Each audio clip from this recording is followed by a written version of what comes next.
Washing machine powder ಮತ್ತು liquid ಡಿಟರ್ಜೆಂಟನ್ನು use ಮಾಡಿದರೆ ಈಗಲೇ ಸ್ಟಾಪ್ ಮಾಡಿ. ಇಲ್ಲಿದೆ ಒಂದು ಹೊಸ ಪ್ರಾಡಕ್ಟ್, ಇಕೋಸಿಸ್ ಲಾಂಡ್ರಿ ಪಾಟ್ಸ್ ಅಂತ.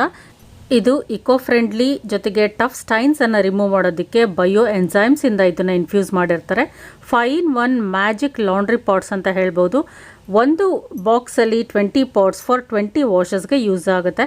ಇದು ಬೋತ್ ಫ್ರಂಟ್ ಆ್ಯಂಡ್ ಟಾಪ್ ಲೋಡ್ಗೆ ಯೂಸ್ ಆಗುವಂಥ ಒಂದು ಇಕೋ ಫ್ರೆಂಡ್ಲಿ ಪ್ರಾಡಕ್ಟ್. ಇದನ್ನು ಯೂಸ್ ಮಾಡೋ ಇನ್ಸ್ಟ್ರಕ್ಷನ್ಸ್ ಬಾಕ್ಸ್ ಮೇಲೆ ಕ್ಲಿಯರ್ ಆಗಿ ಕೊಟ್ಟಿರ್ತಾರೆ. ನೀವು ಡಿಟರ್ಜೆಂಟನ್ನು ಅಥವಾ ಲಿಕ್ವಿಡ್ ಡಿಟರ್ಜೆಂಟನ್ನು ಯೂಸ್ ಮಾಡ್ತಾ ಇದ್ರೆ ಅದಕ್ಕಿಂತ ಅಫೋರ್ಡಬಲ್ ಪ್ರೈಸಲ್ಲೇ ಈ ಒಂದು ಪಾಟ್ಸನ್ನು ಈಸಿಯಾಗಿ ಯೂಸ್ ಮಾಡ್ಬೋದು. ಈ ರೀತಿ ಇರುತ್ತೆ. ಈ ಒಂದು ಪಾಡನ್ನು ಹೇಗೆ ಯೂಸ್ ಮಾಡೋದು ಅಂದರೆ, ಖಾಲಿ ವಾಷಿಂಗ್ ಮಿಷಿನ್ ಟಬ್ ಒಳಗಡೆ ಈ ಒಂದು ಪಾಡನ್ನು ಹಾಕಿ ಬಟ್ಟೆಗಳನ್ನು ತುಂಬಿಸಿ ಸ್ವಿಚ್ ಆನ್ ಮಾಡೋದು. ಈ ಒಂದು ಪಾಡ್ ಒಳಗಡೆನೆ ಡಿಸಾಲ್ವ್ ಆಗುತ್ತೆ. ಟಫ್ ಸ್ಟೈನ್ಸನ್ನು ರಿಮೂವ್ ಮಾಡಿ ಕ್ಲೋತ್ಸ್ ಎಲ್ಲ ಫ್ರೆಶ್ ಆಗಿ ಇಡುತ್ತೆ, ಜೊತೆಗೆ ಫ್ರಾಗ್ರೆನ್ಸು ಇರುತ್ತೆ. ಆನ್ಲೈನಲ್ಲಿ ಈಸಿಯಾಗಿ ಅವೈಲೇಬಲ್ ಇದೆ, ಟ್ರೈ ಮಾಡಿ.